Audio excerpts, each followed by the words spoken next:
जब से नगर निगम में कांग्रेस की सरकार आई है, निगम में भ्रष्टाचार अपनी चरम सीमा पर पहुंच गया है। कांग्रेस के महापौर बने अन्नू सिंह ने चुनाव के दौरान जितने वादे किए थे, उन वादों में से एक भी वादे पर महापौर खरे नहीं उतर पा रहे हैं, जिसको लेकर बीजेपी के पार्षद आज नगर निगम कार्यालय में धरने पर बैठ गए। धरने पर बैठे नेता प्रतिपक्ष कमलेश अग्रवाल ने बताया कि महापौर को अपना पद संभाले हुए 8 माह हो गए हैं। उन्होंने इस दौरान चुनाव में किए गए वादों में से एक भी वादा पूरा नहीं किया है। महापौर ने जनता से सबसे पहले कहा था कि नगर निगम में अगर कांग्रेस की सरकार आती है तो सबसे पहले नर्मदा में मिलने वाले नालों को नर्मदा से मिलने से बंद कर दिया जाएगा।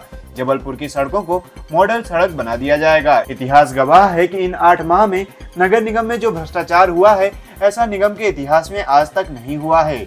निगम के अधिकारी निरंकुश हो चुके हैं। कमलेश अग्रवाल ने कहा कि अगर जनता ने आपको आशीर्वाद देकर चुना है तो उस पर आप खरे उतरो। आज बीजेपी के पार्षदों को धरने पर बैठना पड़ रहा है क्योंकि महापौर ने बीजेपी के पार्षदों के साथ एक भी बैठक नहीं की। MIC की 4 से 5 बैठक हो चुकी हैं, लेकिन उसके बाद साधारण सभा की एक भी बैठक नहीं हुई। अगर आप इसी तरह तानाशाही करते रहे तो हम लोग इसी तरह आपका विरोध करते रहेंगे। जबलपुर नगर निगम की निकम्मी सरकार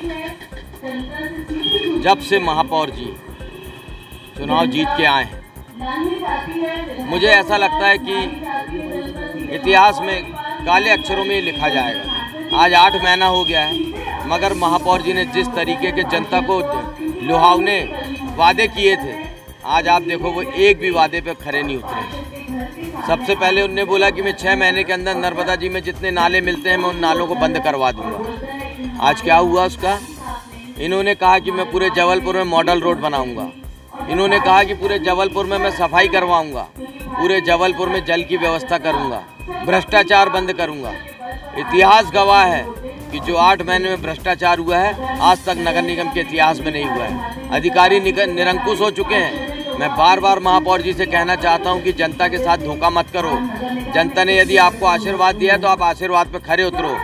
आज हम जानते हैं कि नगर निगम में 45 पार्षद भारतीय जनता पार्टी के हैं और भारतीय जनता पार्टी लगातार जनता की सेवा में रहती है और भारतीय जनता पार्टी को जनता ने एक्सेप्ट किया है, क्योंकि यदि 45 पार्षद जीते हैं तो आप ये मान के चलो कि जनता पूरी भारतीय जनता पार्टी के साथ है।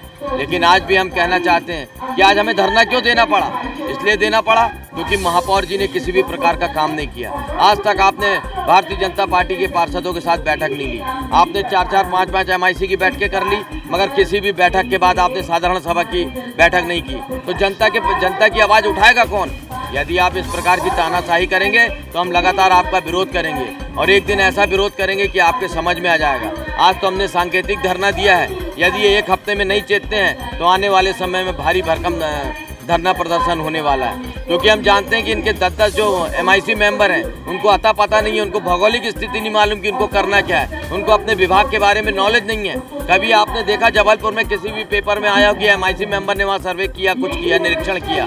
कुछ नहीं कर पा रहे हैं वो। मैं ये कहना चाहता हूँ कि ये सब पूजा की सुपारी है। लगातार इस बात को देखा जा रहा है कि यदि महापौर जी जिस प्रकार से इनको संरक्षण दे रहे हैं, निश्चित रूप से कहीं ना कहीं आने वाले समय में जनता इसका जवाब देगी।